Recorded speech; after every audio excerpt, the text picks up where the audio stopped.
Assalamualaikum warahmatullahi wabarakatuh. Saya Sadrak Zefanya Sitompul, jurusan Elektro, Fakultas Teknik, Universitas Pancasila. Pada kesempatan kali ini saya akan menyampaikan tentang sistem perancangan tugas akhir saya yang berjudul Sistem Absensi Mahasiswa melalui Pemindaian QR Code dan Sinyal Bluetooth.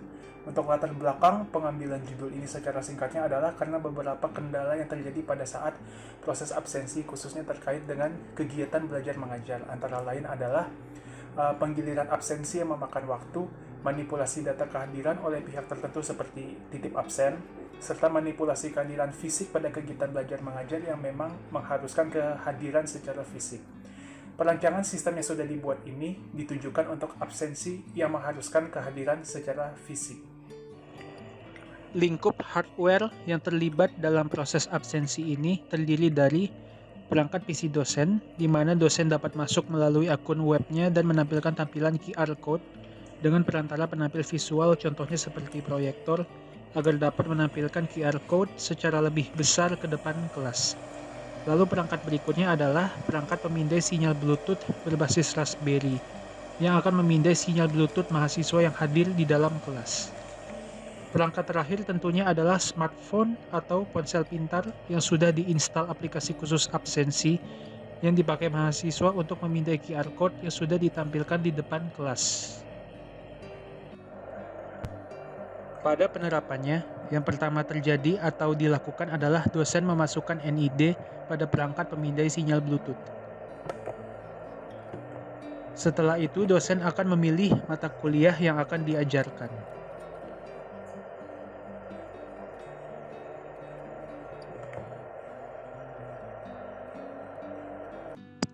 Pada tampilan basis data di sini, dosen dengan NID 4646 mengajar dua mata kuliah yaitu mata kuliah jadwal dan mata kuliah jadwal 2. Dengan murid yang memang berbeda, di mana pada mata kuliah jadwal, murid yang mengikuti pelajaran tersebut adalah dari NPM 1 sampai dengan NPM 4. Dan untuk mata kuliah jadwal 2, NPM yang terlibat adalah dari NPM 5 sampai dengan NPM 8. Apabila untuk contohnya dosen menekan angka 1 tadi pada perangkat pemindai sinyal Bluetooth, maka perangkat pemindai sinyal Bluetooth akan memindai seluruh MAC address mahasiswa yang mengikuti mata kuliah dengan nama mata kuliah jadwal, yaitu dari NPM 1 sampai dengan 4, di mana MAC address-nya adalah sekian. Dan tidak memindai MAC address mahasiswa pada matkul jadwal 2 dengan NPM 5 sampai dengan 8. Begitu pula sebaliknya. Setelah dosen selesai memasukkan NID pada perangkat pemindai sinyal Bluetooth, maka selanjutnya dosen akan masuk ke dalam akunnya pada web aplikasi absensi. Dosen dapat memasukkan NID kembali dan passwordnya. Kemudian dosen menekan tombol login. Setelah itu dosen kemudian akan memilih mata kuliah yang akan diajarkan. Jika tadi dosen telah menekan angka 1 pada perangkat pemindai sinyal Bluetooth, maka dosen pada web akunnya akan memilih kelas pelajaran 1 yang akan memilih mata kuliah dengan nama mata kuliah jadwal.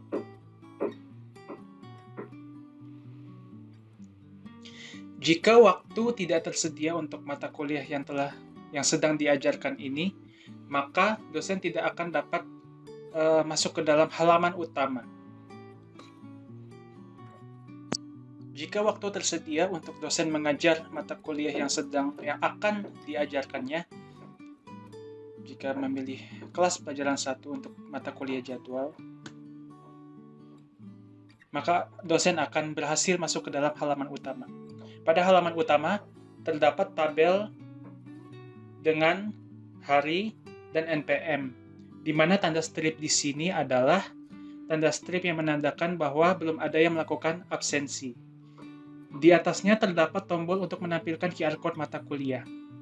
Jika dosen menekan tombol ini, maka gambar QR Code akan muncul. Jika misalnya PC dosen sudah terhubung ke penampil visual, contohnya proyektor atau TV layar besar yang terdapat di depan kelas, maka mahasiswa akan dapat siap memindai QR Code tersebut.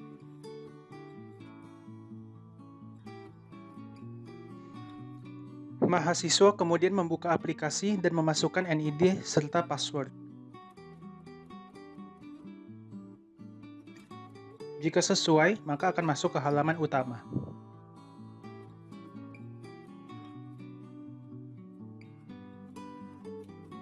Tidak lupa juga untuk menyalakan sinyal Bluetooth smartphone.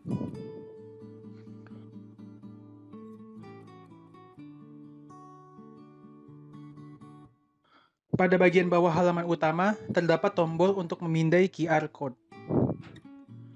Jika waktu habis, maka akan muncul halaman waktu habis.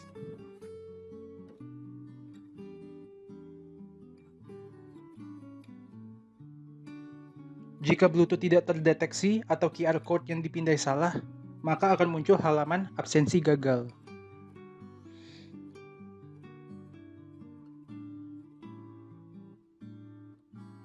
Jika berhasil, maka akan muncul halaman absensi berhasil.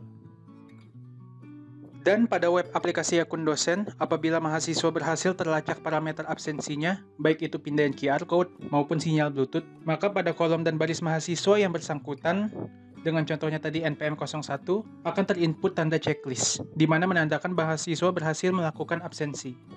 Sebagai catatan tambahan, pada bagian samping perangkat pemindai sinyal Bluetooth terdapat push button, di mana push button ini akan melakukan shutdown atau turn off Raspberry secara aman, secara sesuai dengan prosedur, karena Raspberry sendiri memang merupakan komputer yang tidak bisa langsung di power off secara mendadak. Catatan tambahan kedua adalah yang dilakukan Raspberry terhadap sinyal Bluetooth smartphone adalah memindai, bukan koneksi peer-to-peer.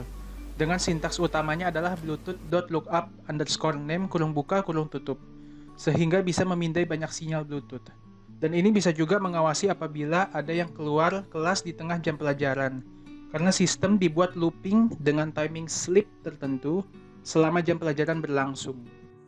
Pada perancangan sistem yang dibangun, jika mahasiswa berada tidak pada radius memindai sinyal Bluetooth, maka tanda checklist mahasiswa pada web akun dosen dapat berubah menjadi tanda strip sesuai dengan timing yang telah diatur.